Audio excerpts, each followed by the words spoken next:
Hello. सबसे पहले एक डिस्क्लेमर। ये वीडियो सिर्फ एजुकेशनल है। ये लीगल एडवाइस नहीं है।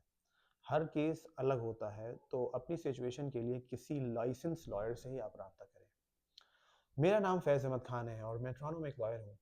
आज मैं आपको एक ऐसी बात बताने जा रहा हूँ जो अक्सर बहुत सारे रिप्रेजेंटेटिव्स भी नहीं बताते। वो ये है कि BC-12 के आने के बाद बहुत सारे लोगों को रेफ्यूजी क्लेम्स को डायरेक्ट प्रा के लिए रिफर किया जा रहा है, पर इसमें सक्सेस के चांसेस नॉर्मल प्रा से बहुत ज़्यादा हैं। सबसे पहले मैं आपको एक डिफरेंस बताऊंगा बिटवीन अ डेड प्रा एंड अ लाइफ प्रा। तो अगर आपको किसी ने ये बोला है कि प्रा का कोई चांस नहीं है, तो बहुत हद तक वो सही कह रहा है। लेकिन अगर आप बिल C-12 इनएलिजिबल हैं, तो मैथ्स बिल्कुल ही बदल जाता है। इस कंडीशन में आपके प्रा अप्रूवल के चांसेस ज़्यादा हैं। मैं आपको गवर्नमेंट के अपने डेटा से प्रूव करूंगा ये बात। तो चलिए शुरू करते हैं। सबसे पहली बात यह है कि नॉर्मल प्रा क्या होता है। ये उनके लिए होता है जो अपना केस हार चुके हैं। पहले रेफ्यूजी प्रोटेक्शन डिवीजन में हार गए, फिर उसके बाद रेफ्यूजी अपील डिवीजन में हार गए, फिर जब मैटर फेडरल कोर्ट में गया तो वहां जुडिशियल रिव्यू भी हार गए। यानी कि प्रा ऑफिसर के पास फाइल आने से पहले 3 जजेस ऑलरेडी उस फाइल को देख चुके हैं और रिजेक्ट कर चुके हैं। अब सुनिए गवर्नमेंट का official data. Last 5 fiscal years का एवरेज ये है कि अगर आपका previous asylum claim immigration and refugee board के पास गया था और वहां रिजेक्ट हो गया था, तो आपकी प्रा सक्सेस रेट सिर्फ 6% है। यानी कि 94% टाइम प्रा ऑफिसर वही कहता है जो पहले जजेस ने कहा है। ये एक बहुत ही अपहिल बैटल है, बहुत मुश्किल। लेकिन रुकिए, एक दूसरा कैटेगरी भी है और वो है बिल C-12 इन एलिजिबिलिटी क्राइटेरिया। इसमें इस सिनेरियो को आप समझिए। किसी का केस रेफ्यूजी प्रोटेक्शन डिवीजन के पास ही नहीं गया, CBSA ने पहले ही रोक लिया, फाइल को इन एलिजिबल कर दिया। क्यों?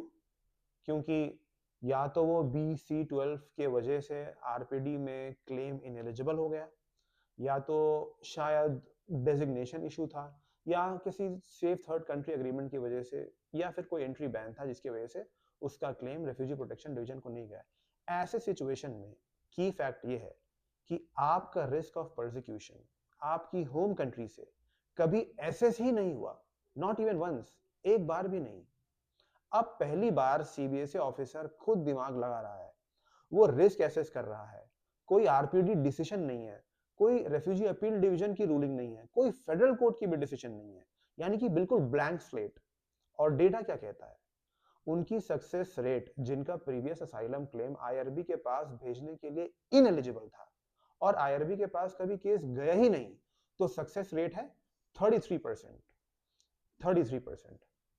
ये 6% से नियरली 6 टाइम्स ज्यादा है। क्यों? क्योंकि ऑफिसर किसी जज का होमवर्क चेक नहीं कर रहा है, वो खुद पहली बार होमवर्क कर रहा है। अगर आपके ग्राउंड स्ट्रांग हैं, तो chances of success exponentially high है। बट आपको एक स्ट्रैटेजी चाहिए। अब वो ये है कि ये मत समझिए आप कि 33% का मतलब 100% है। बिल्कुल नहीं। लेकिन कनेडियन इमिग्रेशन लिटिगेशन की दुनिया में 33% सक्सेस रेट बहुत स्ट्रांग बेट होता है। अगर C-12 प्रा रिजेक्ट हो जाए, तब भी आपके पास दो पावरफुल ऑप्शंस बचते हैं। नंबर वन, फेडरल कोर्ट में जुडिशियल रिव्यू का ऑप्शन है। अगर CBSA ऑफिसर ने इम्प्रॉपर रीजनिंग के या दी है या फिर कोई एविडेंस इग्नोर किया है, तो हम वो डिसीजन फाइट कर सकते हैं फेडरल कोर्ट में। और number two, humanitarian and compassionate grounds पे परमानेंट रेजिडेंस का एप्लीकेशन। इसमें रिस्क असेसमेंट फेल हो जाए, तब भी आप कनाडा में एस्टैब्लिशमेंट दिखाकर PR अप्लाई कर सकते हैं based on humanitarian and compassionate grounds. पर लेकिन एक वार्निंग है, आपको अपनी प्रा सबमिशन बिल्कुल डिफरेंट तरीके से फ्रेम करनी है। आप ये नहीं कह सकते कि RPD गलत था क्योंकि रेफ्यूजी प्रोटेक्शन डिवीजन का कोई डिसीजन ही नहीं है। आपको फैक्ट्स, कंट्री के कंडीशंस और personalize risk from scratch argue करनी है। तो मैं आपको एक एक्शनेबल सजेशन दूंगा।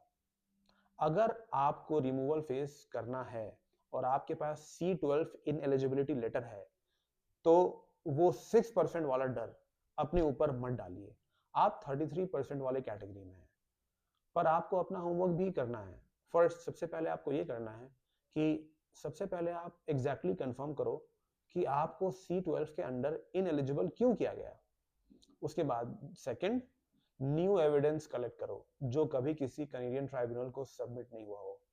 एंड नंबर थर्ड, इसको फॉर्मेलिटी मत समझिए, इसको अपना पहला और सबसे बेस्ट चांस समझिए।